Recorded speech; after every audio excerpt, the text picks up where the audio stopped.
Dès qu'il y a un soi, il y a de l'égoïsme.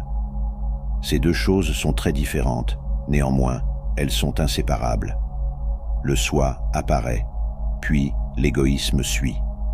Et l'égoïsme est un fardeau puissant et destructeur qui peut facilement être observé en soi-même et dans le monde. L'égoïsme donne naissance à l'amour, à l'avidité, à la colère, à la haine, à la peur, à l'inquiétude, à la frustration, à l'envie, à la jalousie, à la possessivité. Tout cela représente des aspects de l'égoïsme. L'amour à travers la peur et l'inquiétude ne sont que différents aspects de l'égoïsme. Tout ceci est un fardeau terriblement destructeur pour l'esprit.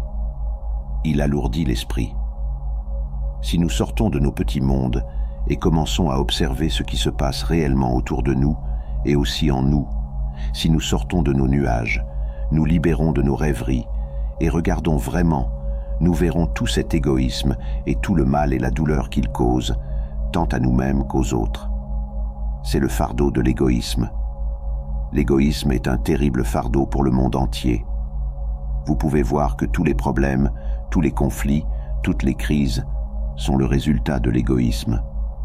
Beaucoup de gens viennent en Asie pour échapper au sentiment constant de crise qu'ils rencontrent en Occident. Mais ils ne peuvent pas y échapper en venant en Asie. Les mêmes problèmes sont présents ici aussi. Ils peuvent ne pas les remarquer, bien sûr, parce qu'ils ne parlent pas la langue ou parce que les crises se présentent sous une forme différente, mais le monde entier est sous ce fardeau.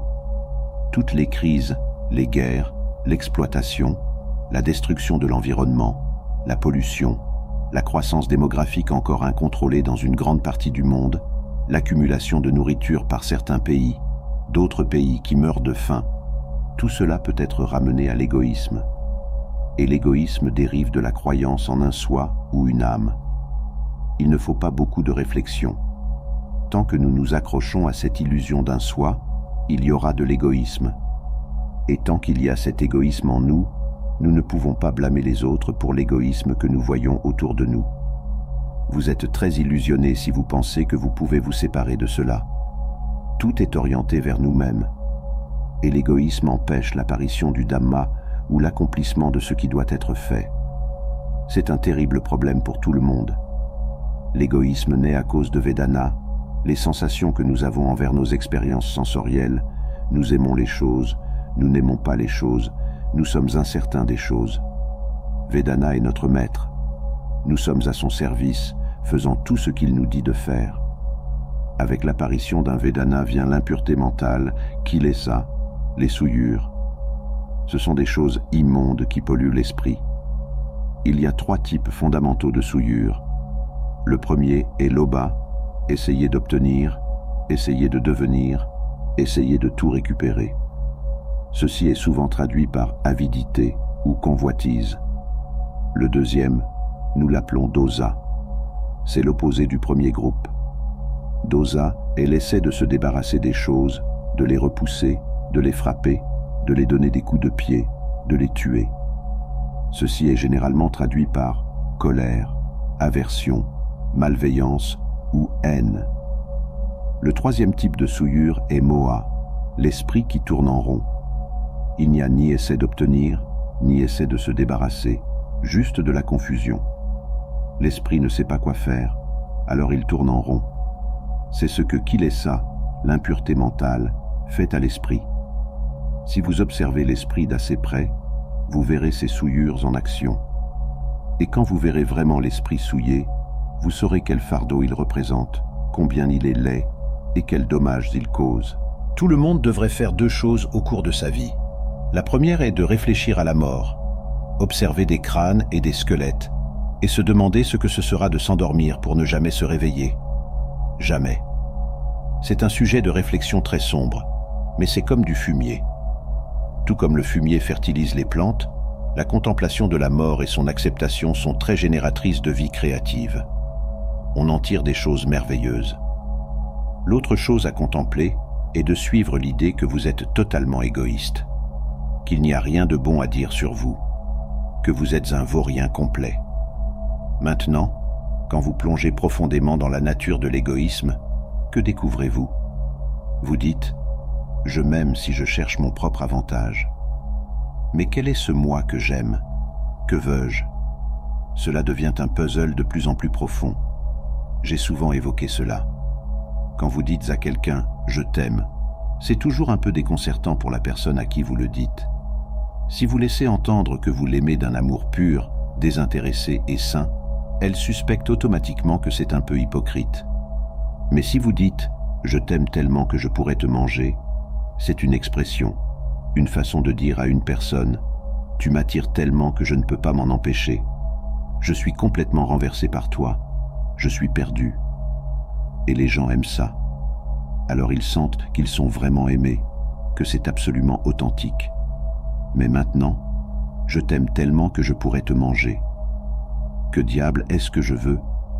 Je ne veux certainement pas manger la fille au sens littéral de la dévorer, car alors elle disparaîtrait. Mais je m'aime moi-même. Qu'est-ce que moi? Comment est-ce que je me connais? Quand il me vient soudain à l'esprit que je ne me connais qu'en termes de vous. Voyez-vous, quand je pense à quelque chose que je connais et que j'aime, c'est toujours quelque chose qui peut être vu comme autre que moi. Je ne peux jamais me regarder, le vrai moi. C'est toujours derrière, c'est toujours caché. Et je ne le connais pas assez bien pour savoir si je l'aime ou non. Peut-être que non. Peut-être que c'est un désordre épouvantable. Mais certainement, les choses que j'aime et que je veux d'un point de vue égoïste, quand j'y réfléchis vraiment, sont toutes quelque chose d'autre qui est, d'une certaine manière, en dehors de moi. Nous avons parlé de l'égoïsme. Nous avons discuté de sa dangerosité pour l'individu, pour la société et aussi pour le monde entier. Hier, nous avons expliqué la cause de l'égoïsme, puis les fondements sur lesquels il repose. Aujourd'hui, nous aimerions parler de comment s'en débarrasser. Nous discuterons donc de la manière de mettre fin à l'égoïsme. Concernant l'arrêt ou la fin de l'égoïsme, nous pouvons voir que parfois il se termine de lui-même. L'égoïsme surgit, suit son cours, puis se termine naturellement. Ce type de fin de l'égoïsme n'a rien à voir avec notre capacité, notre compétence ou notre connaissance. Il suit simplement son cours naturel, puis se termine. Mais il existe une autre façon de mettre fin à l'égoïsme qui dépend de notre propre activité. Nous entreprenons une action habile et sage pour mettre fin à l'égoïsme, et alors il disparaît. Et puis, il y a une troisième option, qui est encore meilleure que les deux premières. C'est de prévenir l'égoïsme, de ne pas le laisser naître, et ainsi nous n'avons pas à l'éliminer. Cette prévention de l'égoïsme est encore plus cool et paisible que d'avoir à s'en débarrasser une fois qu'il est apparu. Mais en fin de compte, c'est une autre façon de mettre fin à l'égoïsme. Il y a donc 3 façons de mettre fin à l'égoïsme. 1. Il se termine de lui-même. 2. Nous faisons quelque chose pour l'arrêter une fois qu'il est apparu. Et 3. Nous pouvons empêcher son apparition dès le départ. Nous aimerions vous rappeler la nouvelle vie. L'ancienne façon de vivre, la vieille façon commune de vivre, est remplie d'égoïsme. Nous aimerions vous rappeler la nouvelle vie qui est libre d'égoïsme. Nous vous avons mis en garde contre les dangers de l'ancienne vie, et maintenant nous aimerions vous encourager et vous demander de vous tourner vers la nouvelle vie, de la prendre comme but de vie, de la prendre comme notre objectif dans la vie, de nous orienter vers la nouvelle vie qui est libre d'égoïsme. La nouvelle vie est la vie dans laquelle l'égoïsme a été éteint, dans laquelle l'égoïsme a été arrêté. Donc, la chose que nous devons toujours garder à l'esprit, que nous ne devons jamais oublier, c'est le cœur du bouddhisme. Nous devons toujours garder le cœur du bouddhisme à l'esprit. Ce cœur du bouddhisme est très simplement dukkha, et la fin de dukkha, la cessation, l'extinction de dukkha, la souffrance. Cette cessation, l'extinction de la souffrance, est ce qui est le plus important. La souffrance est partout, c'est évident et clair. Ce à quoi nous devons nous intéresser particulièrement, c'est l'extinction, la fin, la cessation de la douleur et de la souffrance, de dukkha. La façon de faire cela est d'éteindre l'égoïsme. C'est le cœur du bouddhisme. C'est très simple, l'extinction de la souffrance en éteignant l'égoïsme.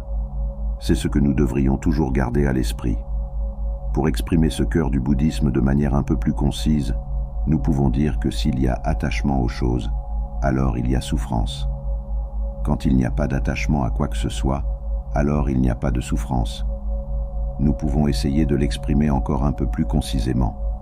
Nous pouvons dire « si attachement, alors dukkha. Si pas d'attachement, pas de dukkha ». C'est le cœur du bouddhisme. Dans le monde ordinaire, on ne parle que de deux choses, le positivisme et le négativisme. Ils ne connaissent rien de plus que cela. Ils ne connaissent rien au-delà de cela. Tout ce dont ils peuvent parler, c'est du positif et du négatif. Ainsi, les mondains, les gens ordinaires, vénèrent le positivisme. Ils en deviennent esclaves. Ils s'infatuent du positivisme et en deviennent esclaves et prisonniers. Cela n'a rien à voir avec la liberté. C'est très loin d'être libéré. Simplement commencer à se libérer de ce qui est bas et mauvais, ce n'est pas être vraiment libre. Dépasser le mal et atteindre ce qui est bien, puis se faire piéger et prendre au piège du bien, n'est pas être libre. C'est juste l'esclavage du bien. Ce n'est pas la libération.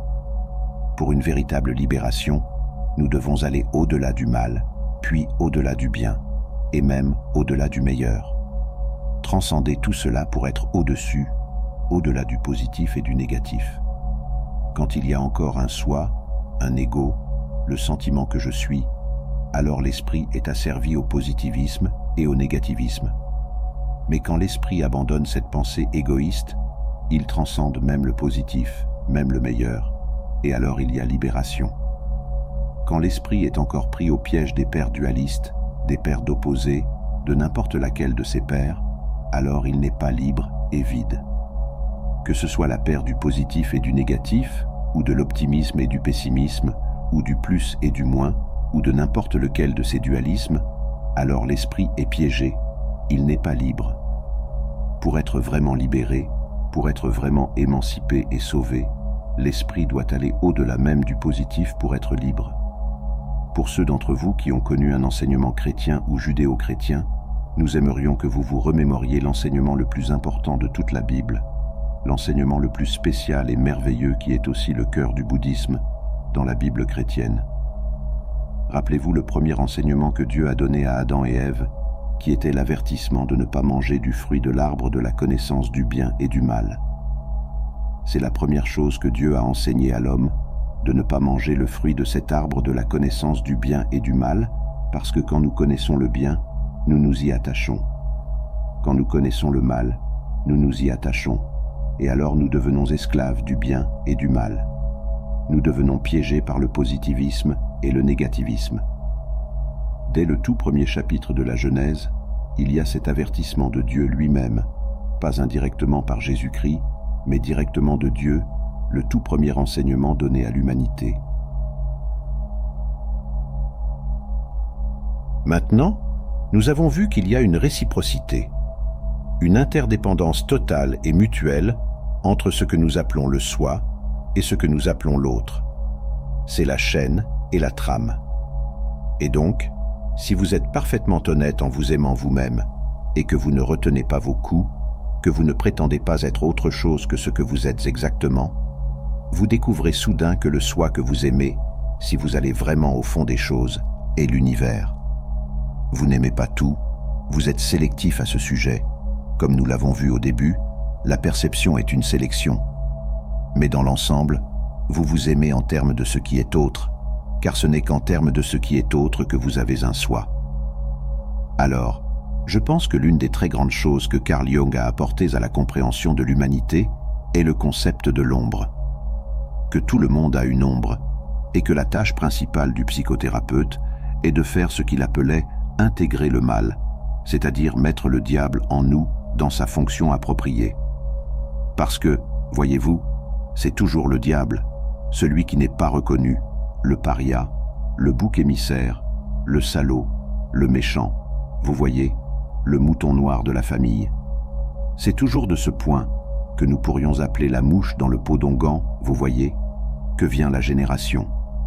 En d'autres termes, de la même manière que dans le drame, pour avoir la pièce, il est nécessaire d'introduire un méchant, il est nécessaire d'introduire un certain élément de trouble.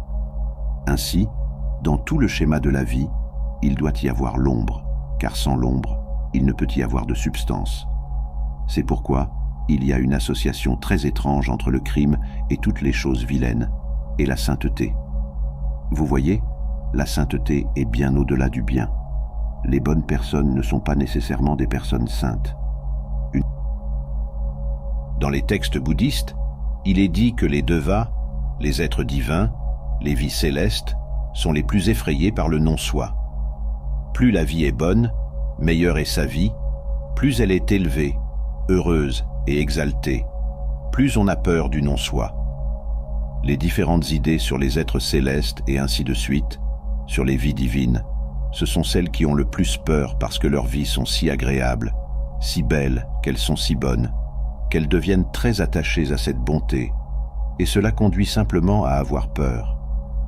Plus nous sommes favorisés, plus nous avons de bien, plus nous y devenons attachés, et cela conduit à la peur. C'est un problème que nous devons corriger, car il nous empêche de mener notre vie d'une manière qui est une nouvelle vie. Toute cette bonté qui inspire et incite simplement l'attachement rend impossible de vivre une nouvelle vie, de mettre fin à l'égoïsme. C'est donc un problème à examiner, à réaliser et à corriger. Un autre fait que nous devons considérer est cette chose que nous appelons l'instinct du soi, cet instinct fondamental qu'il y a un soi. Cet instinct est très puissant et il est difficile de le surmonter. Pour beaucoup d'entre nous, cela semblerait impossible. Mais il y a une façon de le traiter, et c'est que si cet instinct opère, alors soyez très prudent avec lui, gardez-le sous contrôle pour qu'il y ait ce soi, mais ne le laissez pas devenir égoïste. Si vous valorisez toujours cet instinct du soi, alors au moins ne le laissez pas devenir égoïste. Gardez-le sous contrôle. Rappelez-vous qu'en vérité, cet instinct n'est pas vraiment vrai. C'est un peu fou et ignorant. Il sert le but de la survie, de permettre à la vie de survivre, mais ce n'est pas vraiment vrai. Si nous pouvons utiliser cette compréhension pour garder cet instinct sous contrôle, afin qu'il ne devienne pas une souillure, ne conduise pas à l'avidité, à la colère, à la confusion, et ainsi de suite, alors il peut devenir un soi qui n'est pas égoïste. C'est une technique que nous pouvons tous utiliser pour voir, pour utiliser cet instinct du soi, c'est-à-dire, et ne pas le laisser devenir de l'égoïsme, et alors la vie peut continuer. Nous survivrons, nous continuerons à vivre, mais pas de manière égoïste. En faisant cela, nous pouvons commencer à appliquer la connaissance qui vient de la méditation de concentration et d'insight. En utilisant les pouvoirs de la concentration et de l'insight, il deviendra possible de voir la réalité de cet instinct. Si nous pouvons garder cet instinct suffisamment sous contrôle pour avoir une vie assez paisible et calme, pour pratiquer la méditation, alors il sera possible que la connaissance surgisse de la pratique de la concentration et de l'insight, que ce soit n'est qu'une création de l'esprit. C'est juste une chose conditionnée, juste un phénomène, une idée qui surgit et disparaît dans l'esprit. Si cette connaissance peut être développée, alors l'esprit peut être complètement libre d'égoïsme.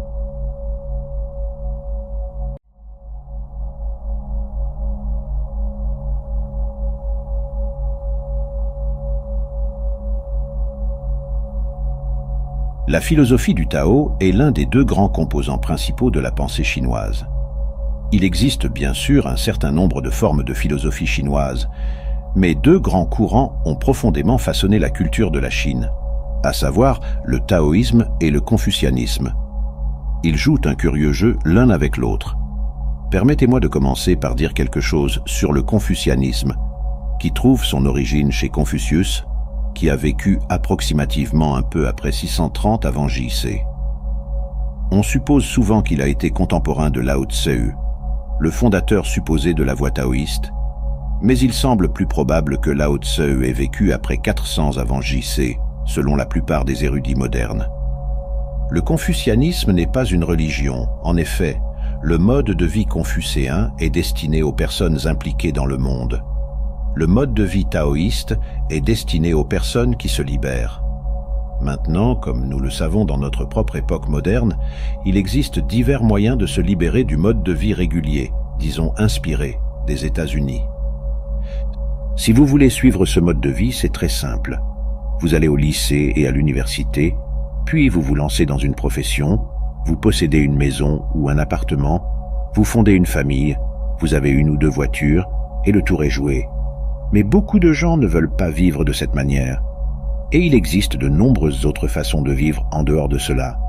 Vous pourriez dire que ceux d'entre nous qui suivent le modèle correspondent aux confucianistes, et ceux qui sont bohémiens et ne correspondent pas au modèle sont plus comme les taoïstes.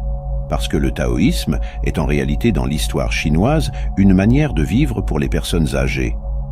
Lao Tzu, le nom donné au fondateur du taoïsme, signifie « le vieux ». Et la légende raconte qu'à sa naissance, il avait déjà une barbe blanche. C'est un peu comme ça. Lorsque vous avez contribué à la société, lorsque vous avez élevé des enfants et que vous avez assumé un certain rôle dans la vie sociale, vous vous dites alors, maintenant, il est temps pour moi de découvrir de quoi la vie me réserve vraiment. Qui suis-je fondamentalement derrière ma personnalité extérieure? Quelle est l'essence secrète des choses? La seconde moitié de la vie est le moment prééminent pour découvrir cela. C'est quelque chose à faire une fois que vous avez accompli votre vie familiale. Je ne dis pas que c'est une sorte de règle stricte inévitable. Bien sûr, on peut étudier le Tao dès son plus jeune âge, car il contient toutes sortes de secrets sur la pratique de tout type d'art, d'artisanat, d'activité commerciale ou de toute occupation quelconque. Mais en Chine, d'une certaine manière, il joue le rôle d'une sorte de soupape de sécurité pour le mode de vie plus restreint que le confucianisme prescrit. Je vais vous parler d'idées qui découlent strictement du livre de Lao Tzu, le Tao Te Ching. Et bien sûr, la chose fondamentale dans toute la philosophie est la conception du Tao. Ce mot a de nombreuses significations, et le livre de Lao Tzu commence en disant que le Tao qui peut être exprimé n'est pas le Tao éternel. Ou vous pouvez... Il y a un jeu de mots là-dedans que vous ne pouvez pas tout à fait rendre en français. Vous ne pouvez pas donner toutes les significations. Parce que le mot Tao signifie à la fois la voie, ou le cours de la nature, ou de tout. Il signifie aussi parler. Ainsi, la phrase d'ouverture réelle du livre, suivant ce mot Tao, est la suivante. Et le caractère est répété à nouveau. Vous voyez? Et ce caractère signifie peut-être, ou peut, ou encore capable, quelque chose comme ça. Donc, cela donne la voix qui peut être. Ensuite, donnez-lui sa deuxième signification, exprimée, décrite, prononcée. Mais cela signifie aussi la voie qui peut être suivie. Vous savez, vous devez réinventer cette phrase qui donne finalement « La voie qui peut être parcourue n'est pas la voie éternelle ». En d'autres termes, il n'y a pas de voie dans laquelle le Tao, ou suivre le Tao, il n'y a pas de recette pour cela. Je ne peux pas vous donner d'instructions à faire vous-même, A, B, C, D, sur la façon de le faire. C'est comme lorsque Louis Armstrong a été interrogé « Qu'est-ce que le jazz ?» Il a répondu « Si vous demandez, c'est que vous ne savez pas. Mais c'est embêtant, n'est-ce pas? Mais nous pouvons comprendre ce que c'est en absorbant certaines atmosphères et attitudes liées à ceux qui le suivent et à partir de l'art, de la poésie et de toutes les expressions et anecdotes et histoires qui illustrent la philosophie de la voix. Donc ce mot, alors, la voix ou le cours des choses, n'est pas « vous devez comprendre ceci ». Certains missionnaires chrétiens ont traduit le Tao comme le logos, prenant comme point de départ le passage d'ouverture de l'évangile de Saint Jean « Au commencement était le Verbe ». Maintenant, si vous consultez une traduction chinoise de la Bible, cela dit « Au commencement était le Tao, et le Tao était avec Dieu, et le Tao était Dieu. » Celui-ci était au commencement avec Dieu. Tout a été fait par lui, et sans lui, rien de ce qui a été fait n'a été fait. Ainsi, ils ont substitué le verbe au Tao. Maintenant, cela aurait un effet très drôle sur un philosophe chinois, car l'idée que les choses sont faites par le Tao est absurde. Le Tao n'est pas un fabricant, et il n'est pas un gouverneur. Il ne dirige pas, pour ainsi dire, dans la position d'un roi. Bien que le livre, le Tao Te Ching, soit écrit à de nombreuses fins, mais l'une de ses objectifs importants est comme un manuel de guidance pour un dirigeant. Et ce qu'il lui dit est essentiellement dirigez en ne dirigeant pas. Ne vous enorgueillissez pas devant le peuple. Et donc il dit, le grand Tao coule partout, à gauche et à droite. Il aime et nourrit toutes choses, mais ne les domine pas. Et quand de bonnes choses sont accomplies, il n'en revendique aucune. En d'autres termes, le Tao ne se lève pas et ne dit pas « J'ai fait de vous tous, j'ai rempli cette terre de sa beauté et de sa gloire. Prosternez-vous devant moi en adoration. » Le Tao, ayant fait quoi que ce soit, vous savez, s'échappe toujours et n'est pas là pour recevoir de remerciements ou de reconnaissance, car il aime l'obscurité. Et Lao Tse a dit que le Tao est comme l'eau. Il cherche toujours le niveau le plus bas, que les êtres humains répugnent. C'est donc une idée très mystérieuse. Le Tao, alors, n'est pas vraiment équivalent à une quelconque idée occidentale ou hindoue de Dieu, parce que Dieu est toujours associé au fait d'être le Seigneur. Le Tao n'est pas quelque chose de différent de la nature, de nous-mêmes, de nos arbres environnants et de nos eaux et de notre air. Le Tao est la manière dont tout cela se comporte. Et ainsi, l'idée de base chinoise de l'univers est vraiment qu'il s'agit d'un organisme. Et comme nous le verrons lorsque nous aborderons Zhuangzi, qui est en quelque sorte un élaborateur de Lao Tse, il voit tout fonctionner ensemble, de telle sorte que nulle part vous ne pouvez trouver le centre de contrôle. Il n'y en a pas. Le monde est un système de composants interdépendants, aucun desquels ne peut survivre sans l'autre. Tout comme dans le cas des abeilles et des fleurs, vous ne trouverez jamais d'abeilles dans un endroit où il n'y a pas de fleurs. Et vous ne trouverez jamais de fleurs dans un endroit où il n'y a pas d'abeilles ou d'insectes qui font le travail équivalent. Et ce que cela nous dit secrètement, c'est que, bien que les abeilles et les fleurs semblent différentes les unes des autres, elles sont inséparables. Elles, pour utiliser une expression taoïste très importante, surgissent mutuellement. Quand nous pouvons parler dans le taoïsme de suivre le cours de la nature, suivre la voie, cela signifie plus quelque chose comme ceci, faire les choses conformément au grain. Cela ne signifie pas que vous ne coupez pas du bois, mais cela signifie que vous coupez du bois le long des lignes où le bois est le plus facile à couper. Et vous interagissez avec les autres le long des lignes qui sont les plus agréables. Et c'est alors le grand principe fondamental appelé Wu Wei. Ne forcez rien. Je pense que c'est la meilleure traduction. On l'appelle souvent ne rien faire, ne pas agir, ne pas interférer. Mais ne pas forcer me semble vraiment toucher dans le mille. Comme ne jamais forcer une serrure, vous plierez la clé ou casserez la serrure. Vous la faites bouger jusqu'à ce qu'elle tourne.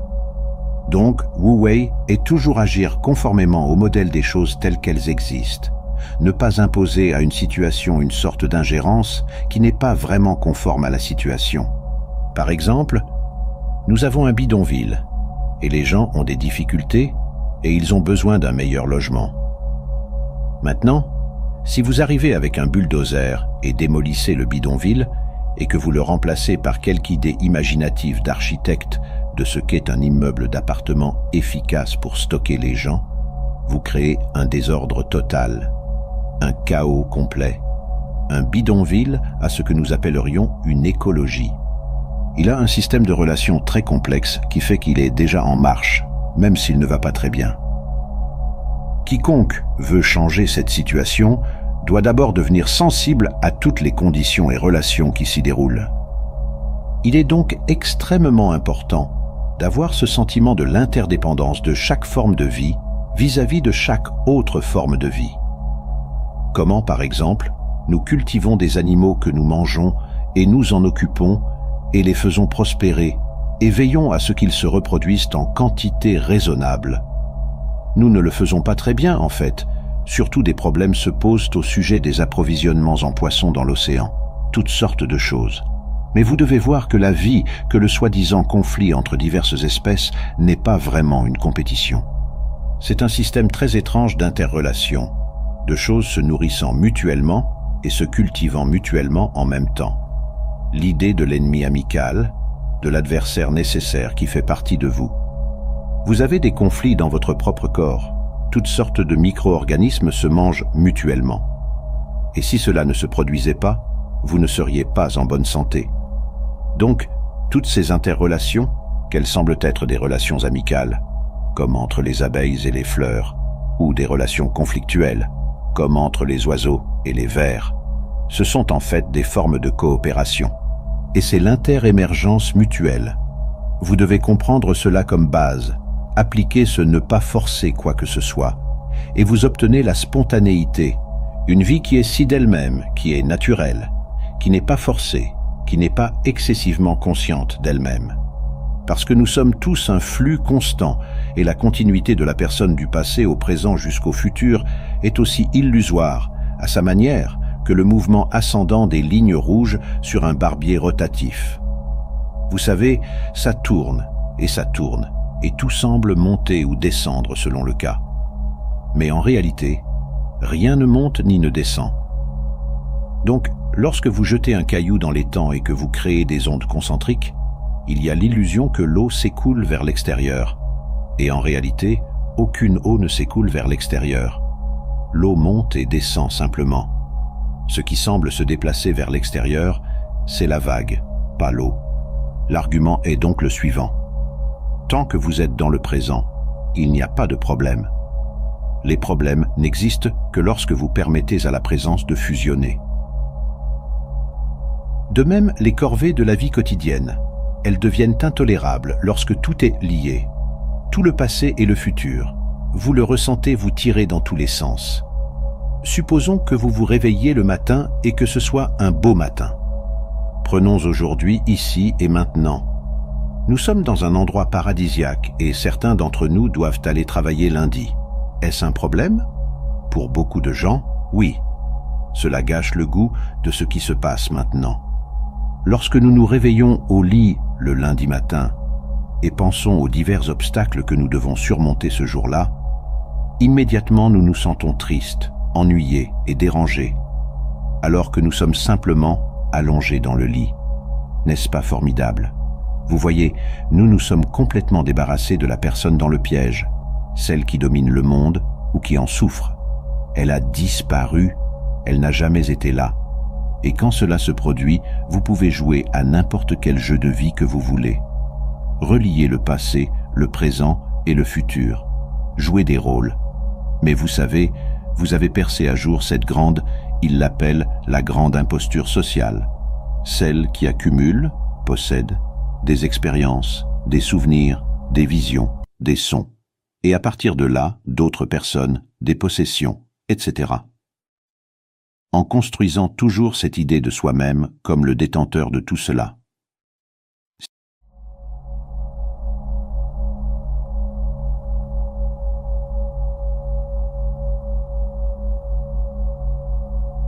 Avec tout ce qu'il se passe, des mondes au sein de mondes demandant notre attention, il peut parfois sembler impossible de trouver ces quelques moments dont vous avez besoin pour passer du temps où vous pouvez simplement vous détendre, vous asseoir et être immobile. Compréhensiblement, trouver la paix est quelque chose que beaucoup recherchent tout au long de leur vie. La paix intérieure fait référence à un sentiment de tranquillité et de repos qui vient de l'intérieur. La liberté des perturbations ou la tranquillité. En utilisant cette définition, la paix intérieure est une forme de tranquillité intérieure qui n'est pas perturbée par des troubles. Dans les traditions spirituelles, les perturbations sont souvent des mouvements de l'esprit, le genre de pensées intrusives ou d'émotions difficiles que nous rencontrons souvent dans notre vie quotidienne. Une grande partie des écoles de pensée telles que le bouddhisme et le taoïsme se concentrent sur des pratiques qui cultivent la paix intérieure. En particulier, l'enseignement central du Bouddha des 4 nobles. Vérité affirme que toute l'existence humaine est une souffrance ou dukkha. La souffrance, d'autre part, est causée par l'attachement, soit par aversion, soit par désir. Plus nous nous attachons à nos biens, réalisations et même aux personnes, plus nous sommes éloignés de notre vraie nature. Le taoïsme et le bouddhisme nous enseignent tous deux que rien dans le monde matériel ne nous apportera jamais une satisfaction profonde. Tout est impermanent. Cela change constamment, tout comme nos désirs, pensées, préférences et aversion. Si nous pouvons apprendre à suivre cette impermanence et à nous y rendre, comme le Tao Te Ching nous enseigne, nous atteindrons la paix intérieure. La paix intérieure est donc atteinte par la pratique du détachement. Le détachement est une qualité de la conscience, l'arrière-plan du mouvement constant de l'esprit et du corps. Il peut être le cœur d'une personne résiliente et d'une psychologie positive et peut conduire à un résultat plus positif et à une meilleure vie. Le Bouddha pointait vers ce qui est non conditionné, non soumis à la naissance et à la disparition, et donc une base plus fiable pour le bonheur durable et la paix intérieure. Par exemple, le champ de la conscience est effectivement non conditionné, les expériences changent, mais la conscience est stable. Souvent, nous pensons à la paix comme l'absence de guerre. Cela se reflète dans la paix intérieure. À quelle fréquence sommes-nous en guerre avec nous-mêmes? À quelle fréquence le critique intérieur cause-t-il de l'harmonie pour notre paysage intérieur? La paix intérieure est un processus d'équilibre émotionnel et d'équanimité, une manière de trouver une stabilité intérieure face aux changements constants. La définition bouddhiste de la paix intérieure implique la liberté de la souffrance et le sentiment de sérénité qui vient de l'acceptation et de la compassion envers tous les phénomènes éphémères.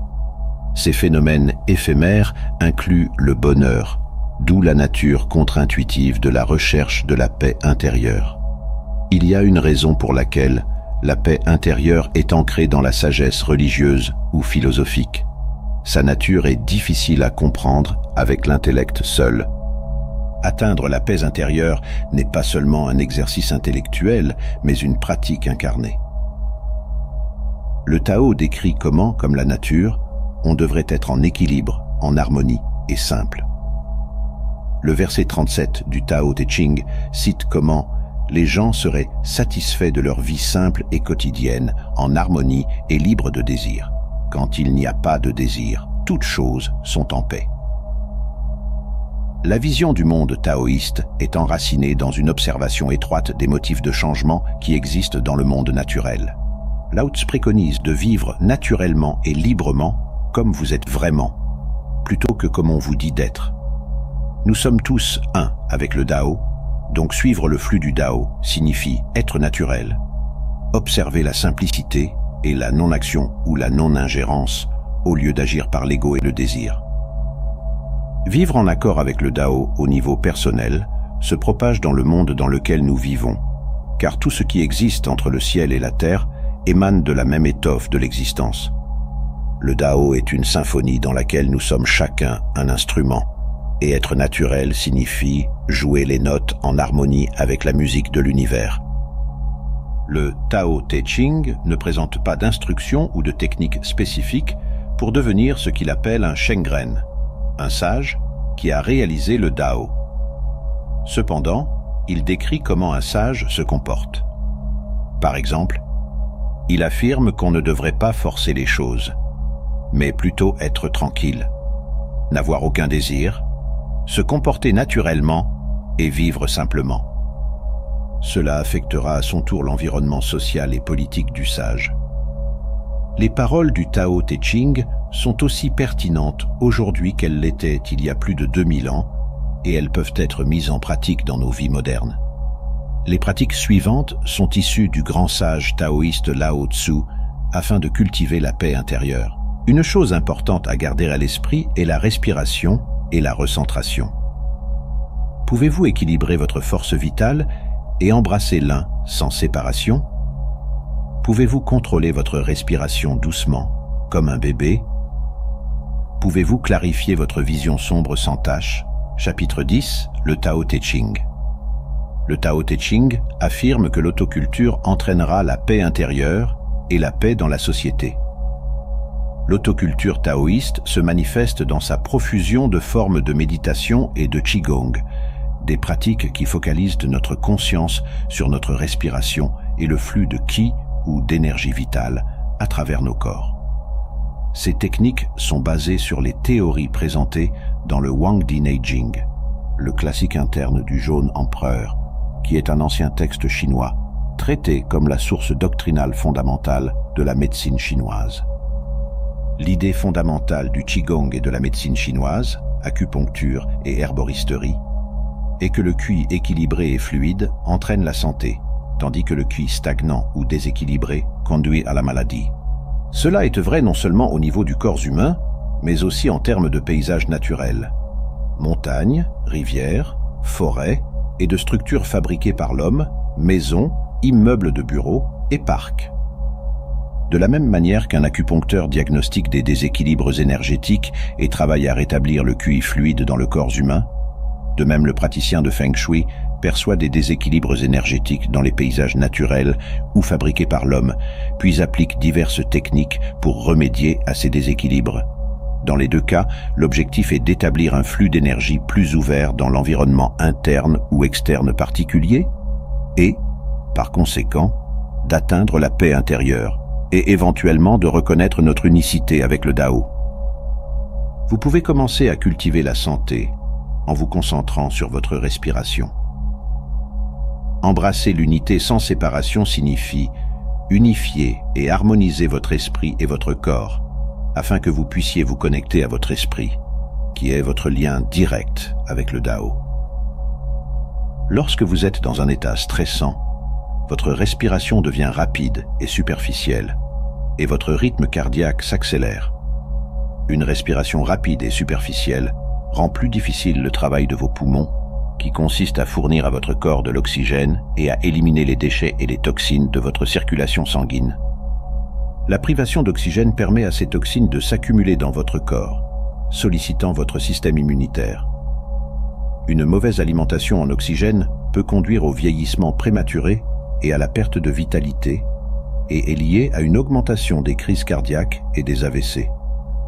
Lorsque vous pratiquez la respiration méditative, visualisez chaque muscle et chaque cellule de votre corps se détendre et se relâcher à chaque expiration. À chaque inspiration, visualisez votre corps se remplir de vitalité et d'énergie. Moins, c'est plus. La vie simple. Poursuivez la connaissance. Gagnez quotidiennement. Poursuivez le Tao. Perdez quotidiennement. Perdez et perdez à nouveau. Arrivez à la non-action. Chapitre 48. Le Tao Te Ching. Ceux qui cherchent le Dao n'utilisent ni les oreilles ni les yeux. Ils regardent à l'intérieur, pas à l'extérieur. De cette manière, la recherche de la perte est meilleure que le gain, car la vraie connaissance n'a aucun lien avec ce que vous avez appris ou réalisé dans le monde extérieur. La vraie connaissance vient du fait de rester immobile et d'observer le soi. La sagesse vient avec la capacité d'être immobile. Regardez et écoutez simplement. Rien de plus n'est nécessaire. En restant immobile, en regardant et en écoutant, vous activez l'intelligence non conceptuelle en vous. Laissez la quiétude diriger vos paroles et vos actions. Avez-vous remarqué comment les idées les plus sages et les épiphanies les plus significatives ont tendance à émerger dans le calme ou le silence? L'autocritique peut être bruyante et intrusive, ajoutant au chaos. Mais la voix de la sagesse porte avec elle un sentiment de sérénité et de calme. C'est l'intelligence non conceptuelle. Trouver la paix intérieure est important car elle vous connecte à vous-même, à la nature et aux autres de manière profonde. Le chaos constant et la réactivité vous maintiennent dans d'anciens schémas de pensée et des boucles comportementales. C'est dans le calme que vous pouvez repérer ces schémas et faire des choix différents. Retourne à l'infantile. Retourne au bloc non taillé. Retourne à la simplicité. Chapitre 28. Le Tao Te Ching. Un bloc de bois non taillé est rempli d'un potentiel illimité. Mais une fois taillé, des distinctions ont été faites et des limites ont été créées. Revenir à votre véritable nature, c'est être comme un bloc non taillé ou comme un nourrisson. Vous n'êtes toujours pas impacté et êtes préservé de la socialisation et des jugements arbitraires. Le Tao Te Ching dit que nous devrions commencer à nous affiner en pratiquant l'art de la simplicité. Nous devrions retrancher ou réduire nos poursuites et accumulations mondaines et intellectuelles. Moins, plutôt que plus, nous relie au Dao et à notre véritable nature. Outre la simplicité, le taoïsme enseigne également le néant et le vide à travers le concept de Wu Wei. Wu est défini comme pas ou sans. Wei est ensuite défini comme faire. En traduisant littéralement le sens des deux mots, on obtient agir sur quelque chose. Dans le taoïsme, la phrase Wu Wei peut être interprétée comme signifiant agir mais ne pas posséder l'action. La signification de ne pas posséder l'action est simplement que l'on ne devrait pas être attaché au résultat de l'action. On devrait simplement agir, sans penser à ce que cette action leur apportera. Cela signifie suivre le flux de la nature, sans effort. Plutôt que de lutter constamment contre les situations et de les contrôler, ce qui est contre nature et autodestructeur, il vaut mieux comprendre la vraie nature du Tao, se comporter de manière complètement naturelle et en harmonie avec l'ordre naturel des choses. Les maîtres taoïstes valorisaient la richesse intérieure plutôt que la richesse extérieure et les réalisations. On peut atteindre un haut rang dans une entreprise ou devenir riche et manquer toujours d'un cœur et d'un esprit calme. Pour certains, quoi qu'ils aient ou accomplissent, cela ne suffit jamais. Cette recherche éternelle du plus distrait souvent notre appréciation pour ce que nous avons déjà. Nous sommes absorbés par la tentative d'obtenir le meilleur de tout dans la vie. Nous comparons et contrastons constamment. Si quelque chose ne correspond pas à nos normes, nous sommes alors insatisfaits du résultat. Mais voici ce qui est étrange mais vrai dans les tranchées quotidiennes de la vie. Il n'y a pas de telle chose que de ne pas adorer. Tout le monde adore. Le seul choix que nous ayons, c'est ce que nous adorons, et la raison probablement la plus convaincante de choisir quelque chose de spirituel à adorer est que tout le reste que vous adorerez vous dévorera probablement. Si vous adorez l'argent et les choses, si c'est là que vous placez le véritable sens de la vie, alors vous n'en aurez jamais assez.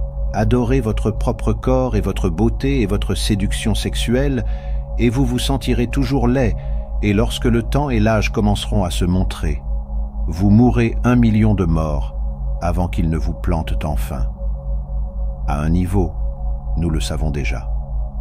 Cela a été codifié en mythes, proverbes, clichés, épigrammes, paraboles, en d'autres termes, le squelette de chaque grande histoire. La véritable astuce est de garder la vérité en première ligne dans la conscience quotidienne. Adorer le pouvoir te conduira à te sentir faible et effrayé, et tu auras besoin de toujours plus de pouvoir sur les autres pour t'engourdir face à ta propre peur. Adorer ton intellect, être perçu comme intelligent, te conduira à te sentir stupide, un imposteur toujours sur le point d'être découvert. La chose insidieuse à propos de ces formes d'adoration n'est pas qu'elles sont mauvaises ou pécheresses, c'est qu'elles sont inconscientes. Ce sont des paramètres par défaut. Ce sont le genre d'adoration dans lequel tu glisses progressivement, jour après jour, devenant de plus en plus sélectif sur ce que tu vois et comment tu mesures la valeur sans être pleinement conscient que c'est ce que tu fais.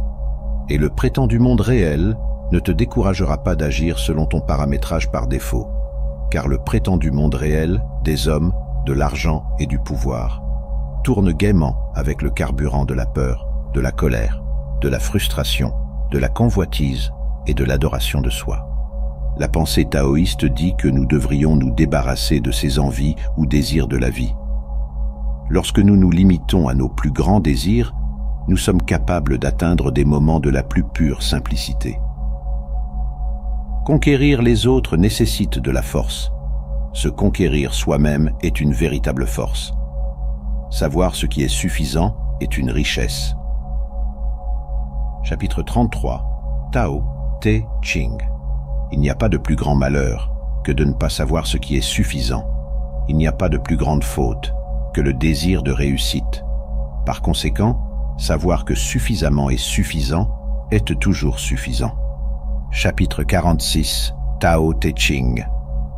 La leçon ici est que si nous nous concentrons sur le fait d'atteindre de plus en plus, nous oublions d'apprécier ce que nous avons déjà et qui nous sommes vraiment. Il est donc impératif que nous prenions le temps de cultiver un sentiment de contentement avec la façon dont les choses sont ici et maintenant. Voir les situations pour ce qu'elles sont, puis voir ce qui doit être changé, le cas échéant. Si quelque chose qui doit être changé peut l'être, il vaut la peine de prendre des mesures pour le faire. S'il ne peut pas être changé, la stratégie consiste à apprendre à s'adapter à cette situation. Pour le faire, conquiers-toi en t'acceptant, et tu apprendras quand assez, c'est assez. La chose la plus douce au monde l'emporte sur la plus forte. Chapitre 43. Tao Te Ching. Par conséquent, ceux qui voudraient être au-dessus doivent parler comme s'ils étaient en dessous. Ceux qui voudraient diriger doivent parler comme s'ils étaient derrière. Parce que le sage n'est pas contentieux, personne ne lutte contre lui. Chapitre 66. Tao Te Ching.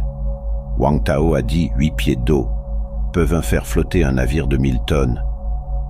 Les maîtres taoïstes font souvent référence à la capacité de l'eau à user même des roches les plus dures. L'eau, étant douce et flexible, l'emporte sur le fort. Nous pouvons mettre cela à profit dans nos interactions quotidiennes. Lorsque quelqu'un cherche la bagarre, nous pouvons gagner en étant flexibles et doux, évitant ainsi le conflit. De plus, lorsque nous avons besoin de quelque chose de quelqu'un, quelle que soit notre position dans l'organisation, nous devons approcher cette personne avec humilité et d'un endroit de douceur et d'appréciation. Vise dans un bon endroit. Garde ton esprit profond. Traite bien les autres. Tiens parole. Établis des règles justes. Fais ce qu'il faut. Chapitre 8. Tao Te Ching. Dans la recherche d'un esprit plus calme, nous devons encore nous occuper des aspects pratiques de la vie quotidienne. Le sage trouve l'équilibre entre le yin, qui est la quiétude, le repos et l'introspection, et le yang, qui est le mouvement, l'interaction et l'engagement dans les affaires mondaines. Travailler quand c'est le moment signifie également que l'on devrait travailler quand c'est nécessaire, mais aussi s'arrêter lorsque le travail est terminé. Beaucoup d'entre nous travaillent de très longues heures, certains par choix, d'autres non. Dans les deux cas, il y a un moment pour se reposer, et la clé d'un esprit et d'un corps sain est de trouver le temps de se reposer après le travail, et ensuite reprendre le travail seulement après s'être reposé. Zhuangzi a écrit dans son livre éponyme que l'on devrait suivre son cœur, et qu'agir en harmonie avec sa nature profitera à la société dans son ensemble. Nous faisons cela en n'étant rien de plus ni moins que nous-mêmes, qui nous sommes vraiment. Reconnaître notre position dans le monde, nos capacités et limitations, puis agir en conséquence, apportera le bonheur et la paix intérieure. Votre soutien me motive et m'inspire à créer toujours plus. J'apprécie vraiment chaque moment que nous partageons sur cette plateforme. Si ma chaîne peut apporter ne serait-ce qu'un petit moment de joie, de réflexion ou d'évasion dans votre vie, alors elle atteint son objectif. Merci du fond du cœur.